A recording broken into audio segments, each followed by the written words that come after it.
Nella Sardegna centro-meridionale si erge solitario un curioso e bellissimo tavolato basaltico, elevato circa 600 metri sul livello del mare.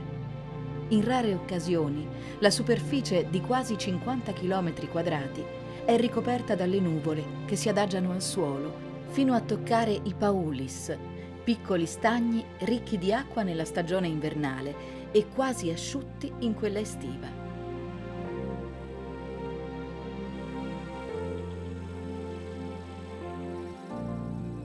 Il suggestivo altopiano, chiamato dai sardi Sagiara Manna, la grande giara, è un ambiente ricco di vita.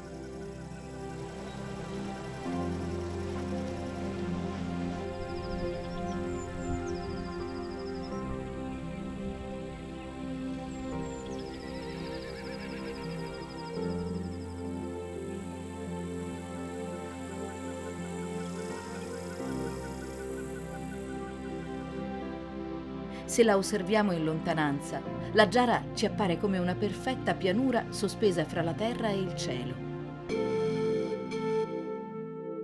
Iniziò a formarsi quando la zona era ancora sommersa dal mare, in un tempo in cui una buona parte della Sardegna era ancora sott'acqua, e qui, nel Medio Campidano, iniziavano a comparire le cime dei colli e il grande tavolato della giara.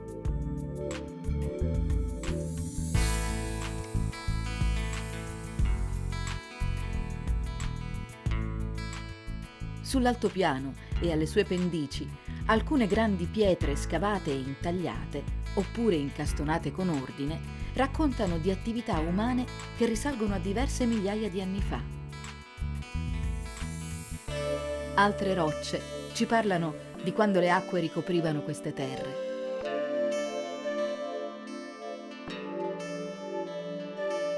Quando il mare si è ritirato, ha lasciato in questo luogo molti esseri viventi che lo popolavano, forme di vita che, essendo state subito coperte dai sedimenti, non si sono decomposte e che oggi possiamo osservare in forma fossile, incastonate tra le rocce, nell'interessante paleosito di Genoni, ai piedi della giara.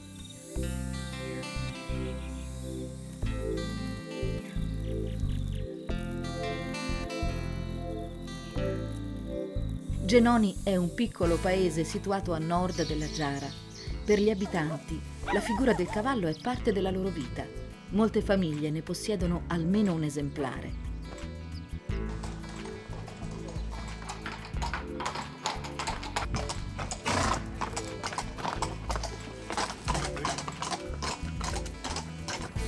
L'attaccamento per questo splendido animale, amico dell'uomo da millenni, ha portato alla creazione in paese di un museo dedicato al cavallo e in particolare al cavallino della giara, simbolo di questo territorio, facilmente riconoscibile per la bassa statura, la lunga coda e la folta criniera.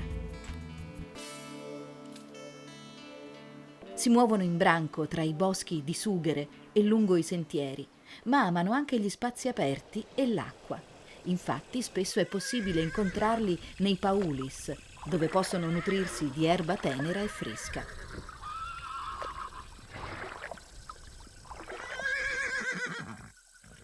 In queste rare immagini possiamo vederli in compagnia di alcuni esemplari di cicogna bianca che hanno fatto sosta in Sardegna, su questo altopiano, durante la loro migrazione tra l'Europa e l'Africa.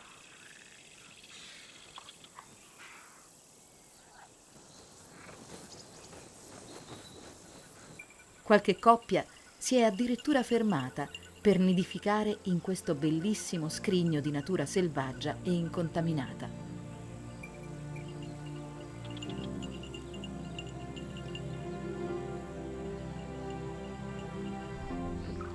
I cavallini si spostano anche per lunghi tragitti, dal territorio di Genoni a quello di Gesturi, un altro paese immerso nella natura, adagiato nelle alture lungo il percorso che dalla pianura conduce sulla giara.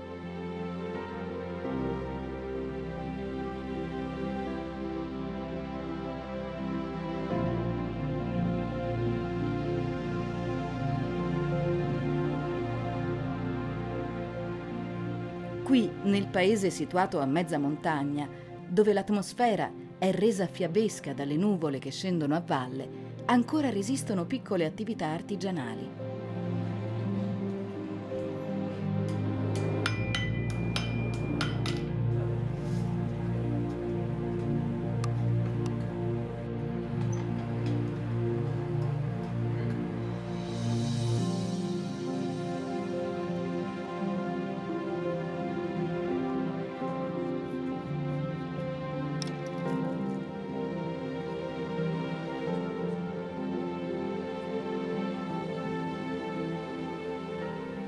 Gesturi possiede la porzione di territorio più ampia dell'Altopiano, un luogo che nel suo insieme ancora ci parla di una Sardegna lontana dalla modernità, dove gli unici segni delle attività umane sono i graziosi ovili costruiti dai pastori, utilizzando alcune delle tantissime pietre che caratterizzano la fisionomia della giara.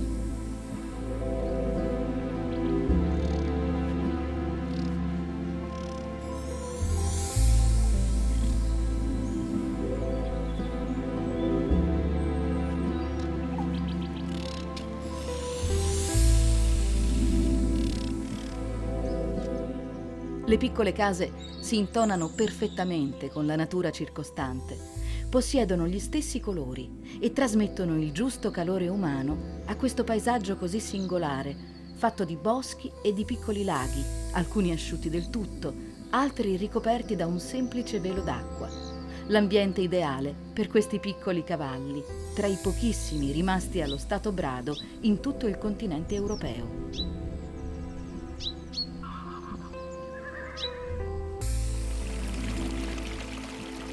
In Sardegna, un'altra famiglia di equini vive in piena libertà nei monti del Gennargentu, le cime più elevate dell'intera isola, situate 50 km a nord-est del solitario altopiano.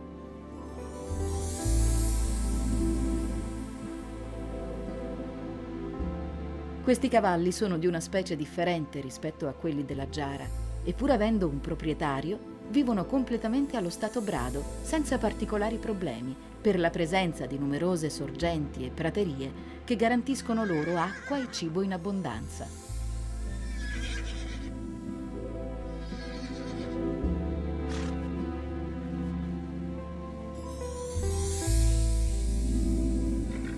Sebbene siano animali molto affettuosi, i cavalli sono timorosi e diffidenti per natura, e specialmente queste famiglie che di rado hanno contatti con l'uomo amano rifugiarsi accanto agli anfratti rocciosi. Al minimo segnale di pericolo, il branco parte al galoppo sulle alture aperte di queste montagne dai dolci rilievi, ma talvolta i cavalli corrono semplicemente perché amano farlo, permettendoci di apprezzare quello spirito di libertà che tanto affascina noi esseri umani.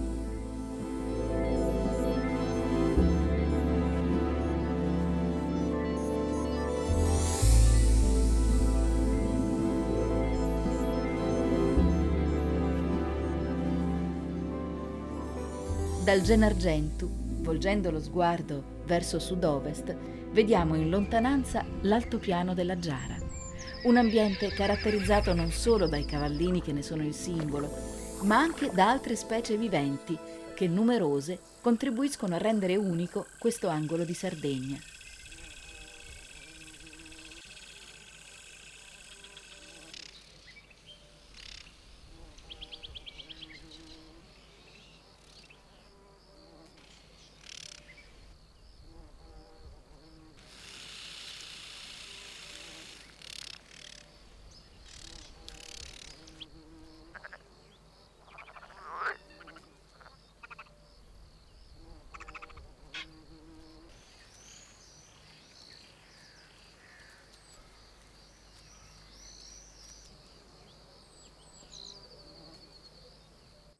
Alle pendici della Giara, nei piccoli e antichi paesi, ciascuno custodisce le proprie tradizioni.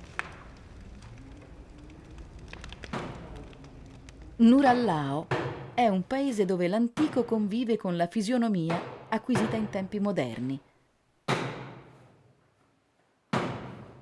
La vita lavorativa dei suoi abitanti è stata per molto tempo legata alle cave di argilla presenti nei dintorni.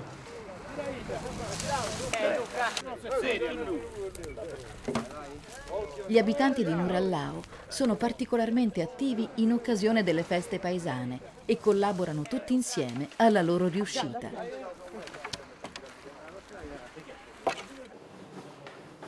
Oggi la grande economia basata sul raccogliere e lavorare la terra è quasi del tutto scomparsa, ma resta la fama che questo paese si è fatta in tutta la Sardegna nella creazione delle brocche, dei mattoni e delle tegole creati in modo artigianale.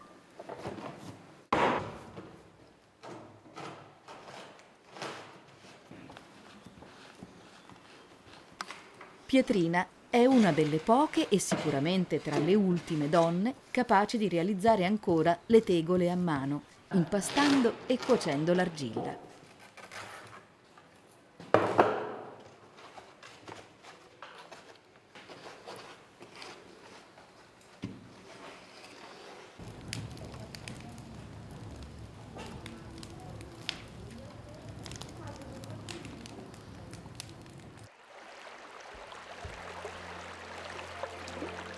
A pochi chilometri dall'abitato di Nurallao e dalle sorgenti che possiede nelle sue vicinanze si trova il paese di Nuragus.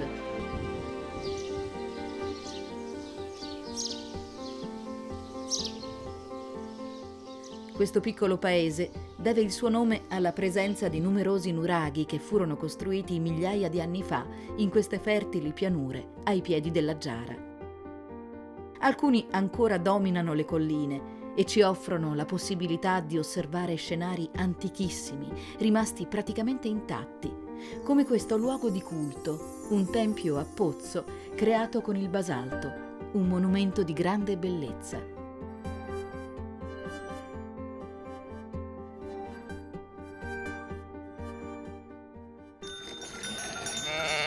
Anche questo territorio, come quello di gran parte della Sardegna, possiede una cultura prevalentemente agropastorale. Nuragus eccelle nell'allevamento degli ovini. Qui tutti gli anni, alla fine di aprile, si svolge una mostra mercato della pecora di razza sarda da latte, un vero e proprio riferimento per questo settore dalle origini antichissime. No, non me le abbiamo date.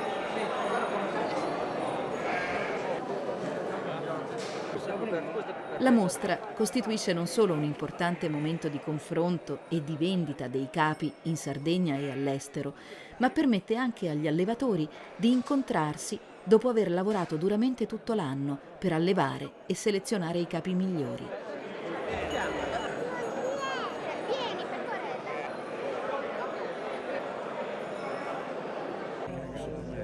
Allevare capi sani e produttivi permette di ottenere un maggior rendimento e un latte di qualità. Questo costituisce un motivo di orgoglio per gli allevatori sardi.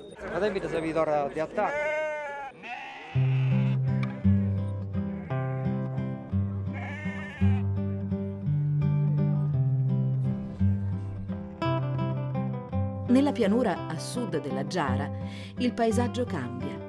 Questo è il culmine orientale del Campidano e la vita degli abitanti è basata soprattutto sul lavorare la terra, con ritmi lenti che assomigliano molto più a quelli del passato rispetto a quelli frenetici del nostro tempo.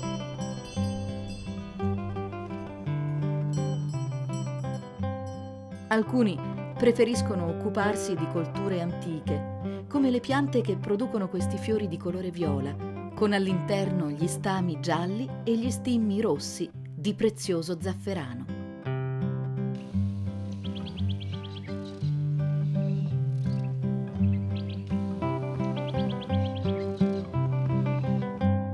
Altri sfruttano le fertili terre della Marmilla per coltivare il peperoncino, un frutto non originario della Sardegna, ma che grazie alle condizioni climatiche favorevoli cresce abbondante e di ottima qualità. La cucina tradizionale sarda non possiede in linea di massima sapori e gusti piccanti, ma da quando si è cominciato a produrre il peperoncino sull'isola, alcuni hanno iniziato a introdurlo anche in alcune pietanze isolane.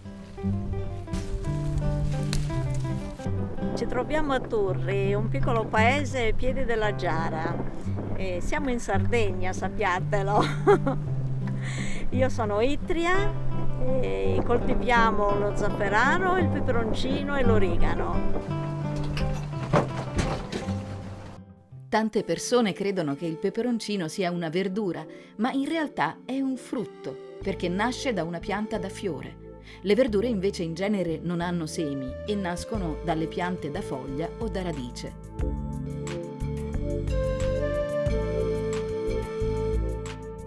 Dopo la lenta maturazione sul campo e subito dopo la raccolta, i figli di Itria, Giovanni e Sandro, provvedono all'essiccazione dei peperoncini. Utilizzano un moderno essiccatore. I peperoncini vengono sistemati sui telai con reti microforate che permettono il passaggio di un flusso di aria calda. Rispetto ai tempi lunghissimi dell'asciugatura naturale e dalle insidie della polvere e degli insetti, questo metodo risulta molto efficace e garantisce una perfetta disidratazione.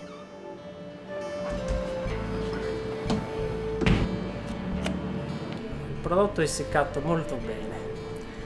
Abbiamo tolto moltissima umidità. Da 5 kg riusciamo a ottenere un solo chilo di prodotto finito. Il nostro processo produttivo è quasi giunto alla fine. Dopo duro lavoro, pensare che siamo partiti dai semi, siamo giunti all'essiccazione. Un prodotto dal suono direi di altissima qualità. All'interno ci sono quei famosi semini che suonano e danno garanzia di un prodotto che durerà nel tempo e rimarrà inalterato. Sembrano finti, luminosi e certamente di buona qualità. In tutta la valle a sud della Giara si coltivano i cereali, in particolare il frumento, una delle colture più antiche nella storia dell'umanità.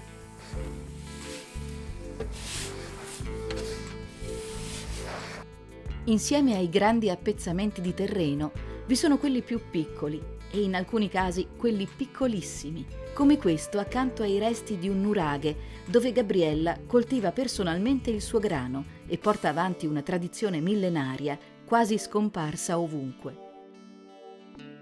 Nel suo paese, Luna Matrona compie manualmente tutte quelle attività che i grandi produttori svolgono con le macchine. Tutti in famiglia collaborano volentieri nelle fasi più intense, quando il grano, chiamato in lingua sarda trigu, deve essere raccolto e custodito nel piccolo deposito.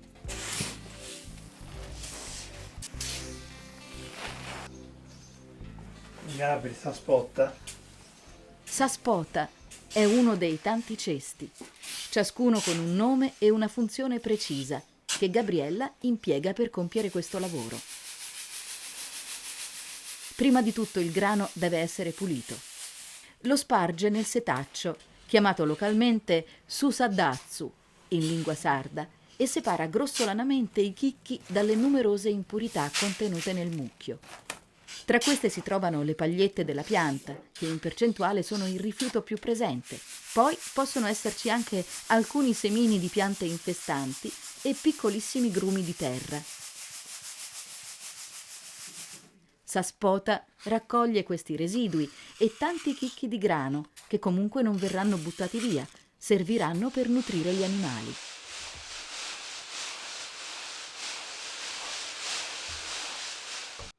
Nell'osservare questi gesti e il tempo impiegato per compierli, non possiamo fare a meno di pensare a quanto le macchine abbiano cambiato radicalmente la vita e il lavoro dell'uomo.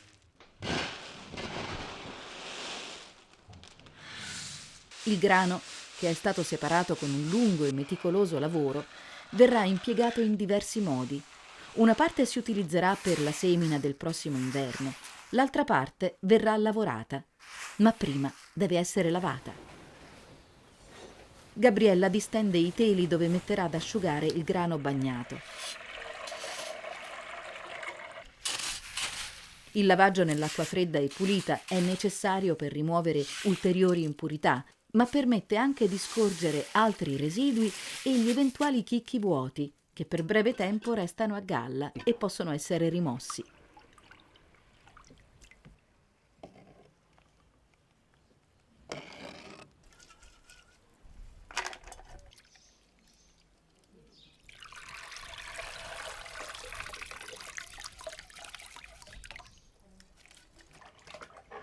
Dopo questo breve passaggio in acqua, il grano è pulito. Gabriella adesso lo scola e lo sistema sui teli. Resterà ad asciugare al sole per circa 2 giorni.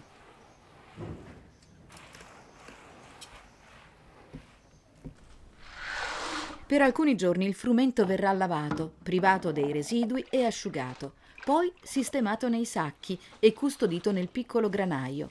Ma è particolarmente importante che prima di essere conservato perda tutta la sua umidità.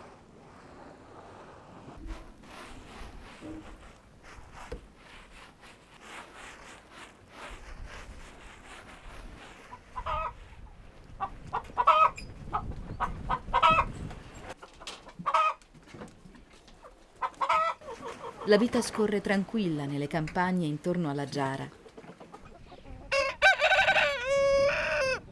A Siddi, un piccolo paese vicino a Lunamatrona, Giampiero coltiva la terra e alleva alcune galline ovaiole. Giampiero? Una piccola parte dei residui, ma anche di buon grano che inevitabilmente è finito nella spota, contribuirà a nutrire per questo giorno le galline di Giampiero. Ciao Gabriella, già messo a lavoro? Già mi è tutto, sì. Com'è andata È quest'anno? andata bene, sempre la solita poca produzione, però di buona qualità. L'importante è che sia bella qualità. Come va l'orto? Dai, ci andava io, canno. E tu vai a Rubio quando ti fai? Il pane lo facciamo domani. Pane Ah. a rubio domani. E me ne metti tu su grasso. E certo che te lo porto. Ah, là, Gabri, ho raccolto delle uova per Grazie Elena, grazie Giampiero, Ci grazie. vediamo. A domani, Ciao. ciao. Ciao. Le galline sono onnivore, mangerebbero di tutto, ma le granaglie, l'erba e la verdura fresca sono alimenti indispensabili affinché restino sane e producano buone uova.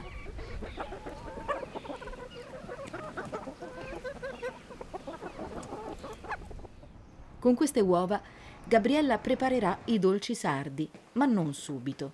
Adesso deve macinare il frumento con il quale domani farà il pane. Dopo un lungo lavoro iniziato lo scorso anno, con la preparazione del terreno e la semina, finalmente il grano viene macinato. Questa è l'unica fase che Gabriella compie servendosi di un mezzo, per così dire, moderno, un macinino elettrico. La pietra per molare sarebbe stata troppo ingombrante. Comunque, un piccolo compromesso con il mondo moderno non è poi così male.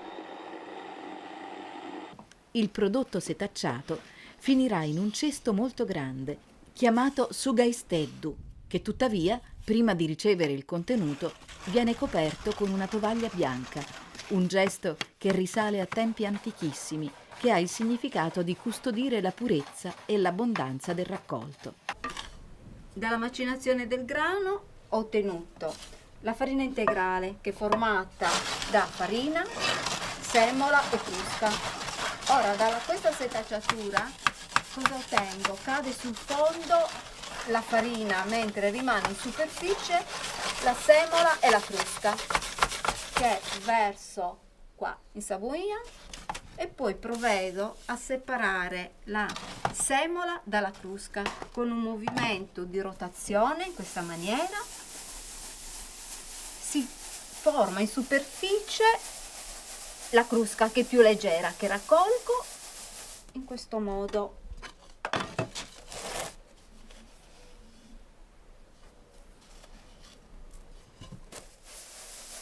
Questa semola la utilizzo per fare suvagni al rubio. Il giorno dopo, di buon'ora, mentre ancora le nebbie del mattino avvolgono la Giara, tutto è pronto per panificare.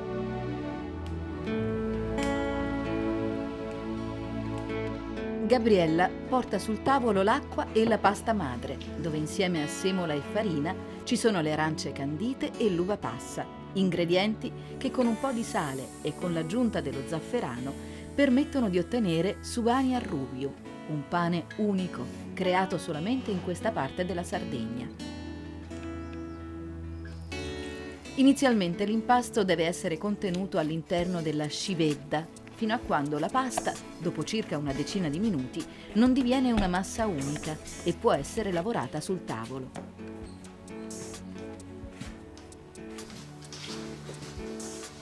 Questo è il momento di inserire la pasta madre, ovvero una porzione dell'impasto precedente che Gabriella aveva messo da parte, che funge da agente lievitante. È composta da microorganismi vivi, capaci di nutrirsi e riprodursi. Questo permette di conferire ad ogni nuovo impasto maggior profumo e sapore gradevole.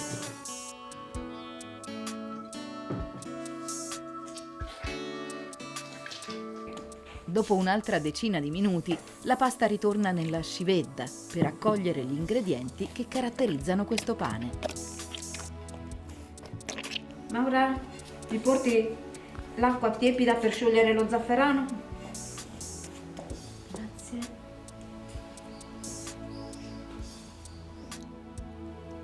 Lo zafferano già polverizzato, disciolto in una piccola quantità d'acqua, viene facilmente distribuito su tutto l'impasto e sarà anche responsabile della colorazione rossastra del pane dopo la cottura.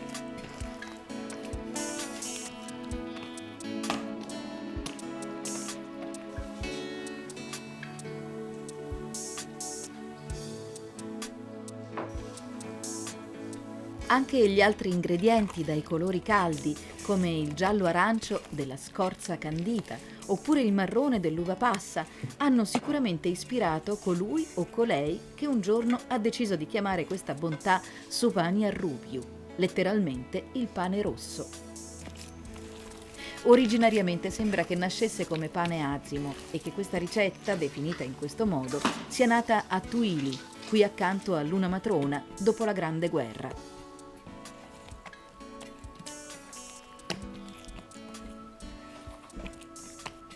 L'impasto è pronto, verrà lasciato a riposare per tutta la notte.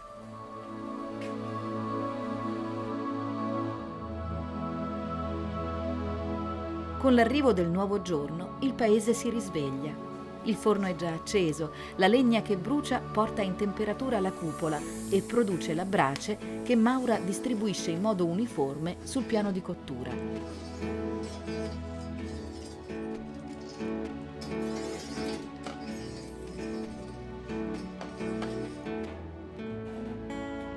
Gabriella, con mani esperte, inizia a porzionare l'impasto creato il giorno prima. Maura provvede a ricoprirlo completamente con la semola.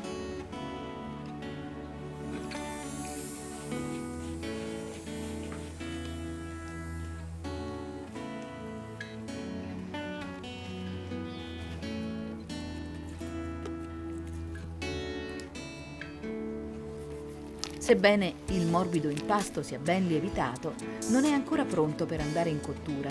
I pani resteranno nella cesta, separati l'uno dall'altro, per altre 2 ore. Nel frattempo, con tutta calma, Maura raccoglie la brace e la posiziona sulla bocca del forno. Questo impedirà la dispersione del calore. Poi, tramite un fascio di lentisco, provvede a pulire la superficie dove i pani verranno poggiati. I pani hanno raggiunto un grado di lievitazione ottimale e sono pronti per entrare in forno. La fase della cottura potrebbe sembrare semplice, ma in effetti richiede molta esperienza, perché è qui che il pane completa la fermentazione e prende forma. È fondamentale conoscere perfettamente la temperatura e il tempo di cottura in base al tipo di forno, alle dimensioni della pagnotta e alla consistenza dell'impasto. Appena entra nel forno, il pane subisce un forte colpo di calore, ma deve essere quello giusto, scoperto e perfezionato nel tempo. Dopo circa 30 minuti di cottura, possiamo ammirare il risultato. Il pane di Gabriella ha sviluppato una bella crosta dorata, o meglio, arrubia, cioè rossastra visto il tipo di pane, e il profumo è incontenibile, si è diffuso ovunque. Il pane viene collocato di sbieco nelle ceste perché una volta tolto dal forno continua a cuocere e se fosse sistemato orizzontalmente il vapore prodotto dal calore potrebbe renderlo umido sulla superficie di contatto. Di conseguenza, la posizione obliqua permette un ridotto punto di appoggio e una buona dispersione del calore.